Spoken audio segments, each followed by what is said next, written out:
Hi all, welcome to my overview video of my latest Voxel Tycoon playthrough. For this one I did a let's play, and yeah, it took me about 22 hours to finish. My main goal was just to get to this final research hub as quickly and directly as possible. So because of that I only had a few mods activated, but basically a vanilla game, except that infinite resources. And I had a few extra station options, vehicle station options specifically. And then yes, that's basically it. One or two other things. But yeah, let's take a look. Let's go to the furthest space in my region. I use extra large region space. And yes, as you can see, it's actually quite a long distance. So this is my copper area, which is one of the 3 additional regions that I opened up. Because that's one of the main requirements for the final research section, the circuits area. You can see I don't have too many of anything, presses or smelters, because you don't need that really if you just go for the final research goal. But yes, it takes a bit of optimizing to get that right. So yeah, let's just follow that speedy train all the way to our coal region here. Here you can see that quite a few coal mines there, and I managed to supply everything I need to do, get my basically my supply levels right and so forth. For each of the little towns that I have that spring up or so, I always make sure that I at least cover the businesses that pop up, but I don't spend too much time on that. And then you can see my exit here for this train station goes both ways. It really doesn't matter how many exits you have, as long as you have a signal as soon as all the tracks merge up. That will allow your trains to speed away very quickly. And then I also have this speed up system where I use a number of signals spaced closely together, just so the trains, like in that case, well, it still didn't work 100%, but in that case trains can speed away without necessarily having to wait for each other. I think it generally works well, but yeah, I don't spend too much time on it. I just try and get my train network optimized, and that's one of the small little things to do that. So then we go over to one of the regional towns that I had that I needed to supply. Not too many platforms there because nothing manufactured there, it's just things being delivered. But yes, it generally works, it works fine. Here's one of my not intersections. I don't really do intersections. I follow a set of rules for how I design my rail network. I'll discuss that a little bit just now. Let's go to our iron area. This area is always very busy in any game.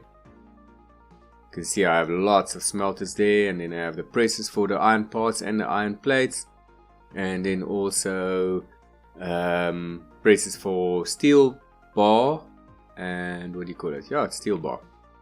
And something else. I make steel bar and steel beams. Yes, reduce that. But yeah, now if you go through my let's play, you'll see in the end I had to optimize this quite a bit to deliver enough. So let's take a look at the station setup that I have here. This one I had to fiddle with quite a bit. Specifically because I wanted to get best flow through the station and past the station for the trains. And so the trains that come from any direction can get in there as quickly as possible. So I basically only have 2 entrances. And rather than allocate more lines to the left side, I have this waiting bay area here. A 3-lane waiting bay area. It's long enough to contain the trains completely. But yeah, it works fine. Trains go in quickly and all that. My train network basic principles that I use is a one-way track, but a double track system. That's by far your easiest way to have to deal with signals. And in front of any station, all you need is one pre-signal, but because I have these 3 waiting bays, I basically have one pre-signal for each of them, and that works the best for the trains to kind of select which lane to go into. But on the other side, on the right hand side, you can see how the pre-signal works.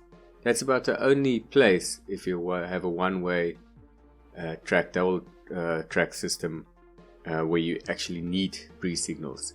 Okay, and then here I have a similar exit to the coal station one, and that works well.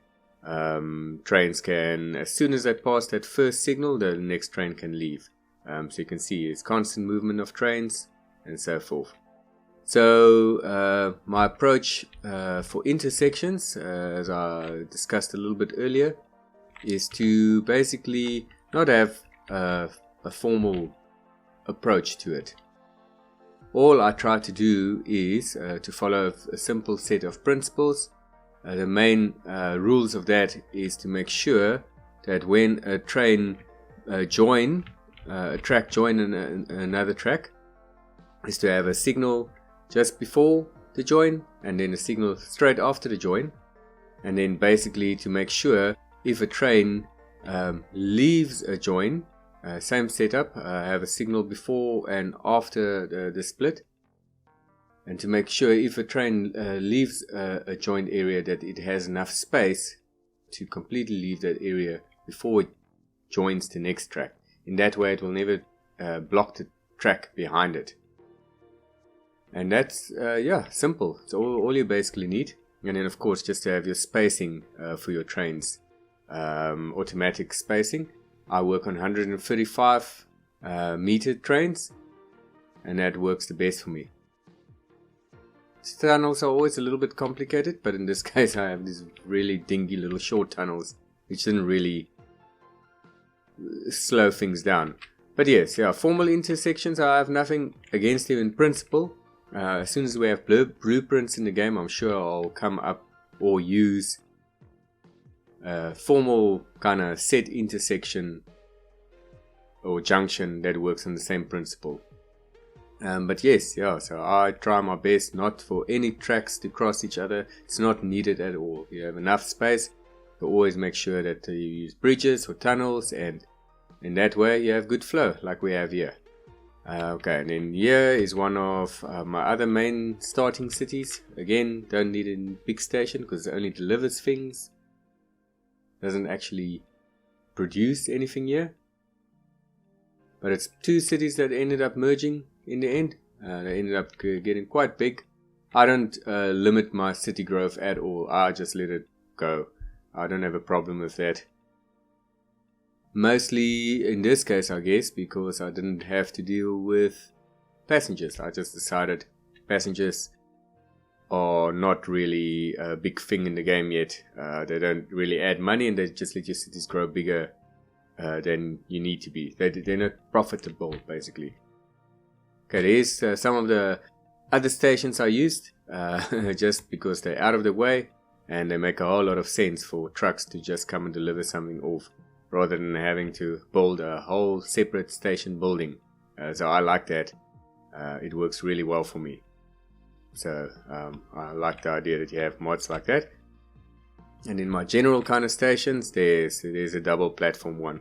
In the beginning of the game, when you don't have the best trains and so forth, before you kind of research them, trucks I mean, then it can get congested, but I'm not too bothered about it.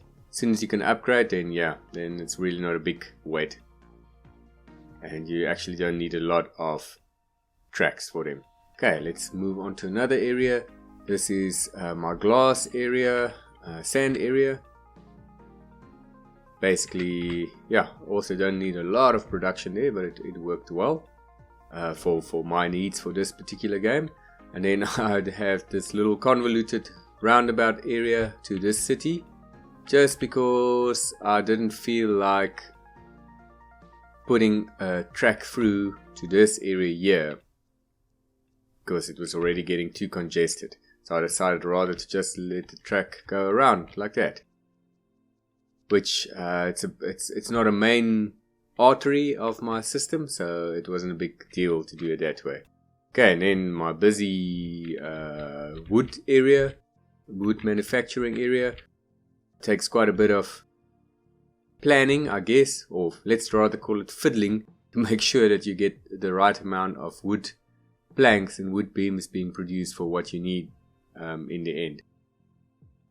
I just keep on fiddling. I know there's probably some sort of science behind it, but in the end I just fiddle until I find that I have enough supply. And yes, it worked fine. And then here's the advanced wooden frames and wooden frames as well, and then some furniture. And the advanced wooden frames and wooden frames are required for the final research tasks, so that's the important one to get right and enough of. So, but again, I only needed 3 buildings for that. Here's my same train station setup, it always works well. We'll come back now to this final research hub there. Let's just kind of go on to my last 2 cities that I have. That one is just a city again on the side. I placed the station hugging the city there so that I don't have to use any vehicles in that particular area. It also worked out the same in this one. So that extra long station, much longer than my usual 135 meters, is enough to kind of deal with reaching all the businesses that popped up in this sprawling city. But I don't have anything about starting a train or so. I would have done that if it was needed. But in this case, that was fine. Yeah, stone didn't need a heck of a lot of that as well. But that's mostly for research that you need to stone. But I produced enough of that for what was needed. Okay, and then let's just go to our, here's almost looks like a formal, almost close to a formal intersection, but it's only a 3-way one. But it works well and it flows well. So yes, the final research center, I just kind of have the electronic production here. All the rest of my manufacturing happens at the actual mines where the main resource is being used, or one of the main resources, like with the wood. I just bring the glass in there rather. But yes, so the system worked well. You can see my train network, it's pretty smooth. It gets, I won't say it's congested, but it gets to a point where you basically have trains waiting just a little bit for each other, but not in such a way that it actually is holding anything up. I'm happy with that, and I don't think you can do it much better even with a formal intersection. So it's quite a few trains moving through there, maybe about 20 or so, that join up and split and merge and all that. And yes, I like it. But yeah, on this playthrough, I really enjoyed how things worked, how my network developed, and then also how it all came together. And the last episode, if you take a look at my Let's Play, especially, I spend a lot of time optimizing so that my enough of everything is produced for the final research task. There's a lot of trains now happening there. So there was a little bit of congestion. That's also something I enjoy to do from time to time, is that I'll maybe go back to this game again and just spend a bit of time on that particular intersection there to see if I can smooth it out and to see where the hitch is. But yeah, for what I wanted it to do and needed it for, it worked fine, and it's still working fine. So yeah, thanks for watching, and hope you enjoyed this overview and the lessons that I shared. Thanks.